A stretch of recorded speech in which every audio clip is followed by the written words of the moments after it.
A gente quer saber o seguinte, esse automóvel, o Carlos lançou, homenagem ao Emerson, Lotus Evija Fittipaldi. Tem aí, você trouxe a... Tem imagens dele aí, tem um ilustre aí pra gente ver desse Lotus espetacular, 8 exemplares, 15 milhões de reais, é isso, né, Emerson? Eu acho que é perto de 3 milhões de libras, 2 milhões e meio de libras. É, que dá mais ou menos isso, mais ou menos 15 milhões de reais. E a inspiração é o 72D que você foi campeão. Esse carro que eu ganhei há 50 anos atrás.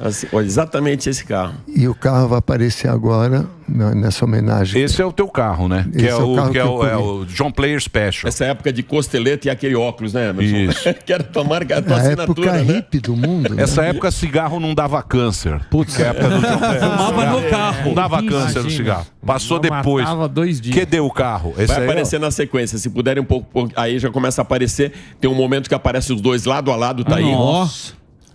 O carro anda muito, ele faz 0-300 em 9 segundos. É um dos carros mais rápidos do mundo. 2.000 cavalos. Torque absurdo, imagina. Elétrico. 4 motores elétricos. 2.000 cavalos o carro tem. Sem pressa? Nossa senhora. Puta, olha que puta máquina, hein? Espetacular. Deixa o fim de semana com a gente. E só 8, né, Emerson? Só fizeram 8, porque hoje só tem 8 lotes 72 andando no mundo existente. Olha, então fizeram, alinharam com a competição. Com os... Pô, que homenagem, hein? Que homenagem, hein? Receba!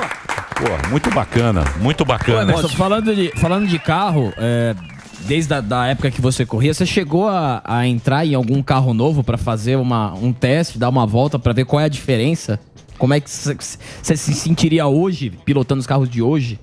Eu, há 5 anos atrás, eu pilotei a Lotus do Kimi Räikkönen em Paul Ricard, e o piloto de teste falou para mim: Emerson, o freio é muito bom, a aerodinâmica é muito boa, você vai ver o que freia. Então eu já saí com isso. Aí eles me mostraram o volante, todas as regulagens que tinham no volante, e o engenheiro me ensinando.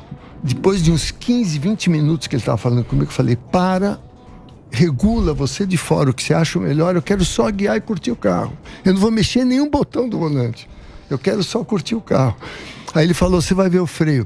Eu passei na frente dos boxes, no circuito Club Meet, o circuito curto lá de Paul Ricard. Eu passei na frente dos boxes, tinha uma curva de 90 graus à direita. Quando eu freiei tanto que parei. Os caras quebrou o carro, não eu que parei. Caramba. De tanto que o freio. É totalmente diferente. A pressão aerodinâmica, o freio é impressionante. E um carro muito fácil de pilotar. Então não tinha diferença de curva baixa, média velocidade ou alta.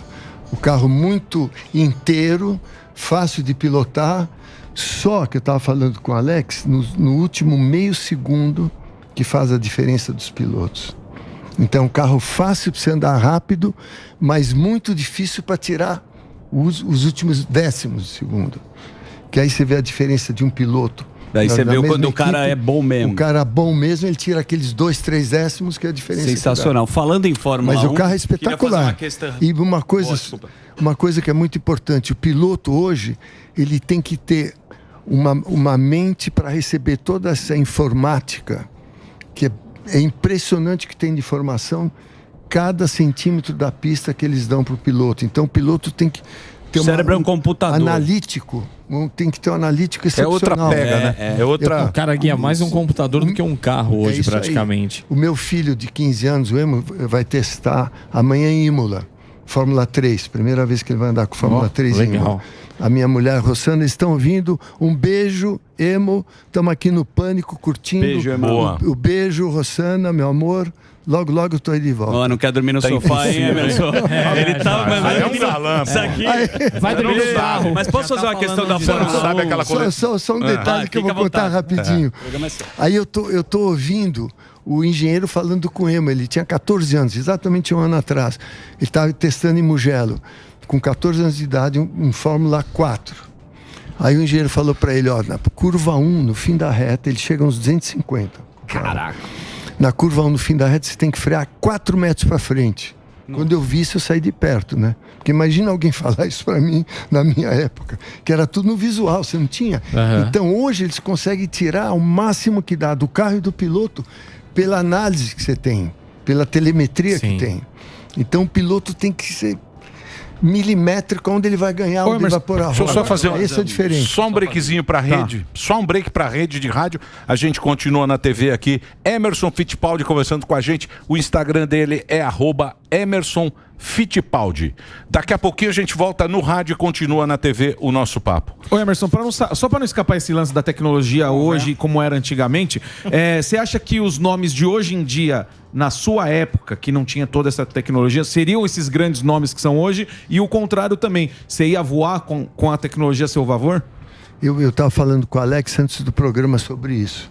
É uma pergunta muito interessante. Eu que mandei pra ele. O desafio de um piloto hoje é toda essa informática, toda essa eletrônica e a composição que tem no volante, para ele equilibrar o carro de acordo com a informação que ele recebe dos engenheiros. Hoje em dia tem 2 pilotos na pista ao vivo. Eu estou sempre com a McLaren na pista. E tem mais ou menos 140 pessoas trabalhando ao vivo. Caramba. Tem mais de 45 engenheiros na Inglaterra recebendo via satélite a informação do carro, voltando para a pista e passando para o piloto. Então você imagina a concentração do piloto em receber a informação e fazer o que tem que fazer em fração de segundo. Então é muito difícil. E a sua pergunta, por isso que a dificuldade deles é muito grande, é diferente da minha. Você pega os 4, 5 melhores do mundo hoje, põe na minha época, eles iam ser rapadura, ia ser dura ali para os caras iam vir para cima. Com certeza. Os novos, com certeza. Eles iam ser bons, né? São muito talentosos. Porra, mesmo que segurar na câmbio com... Mas dá ali uns meses para eles experimentar o câmbio nosso. Eu acho que ele está sendo muito é o talento natural.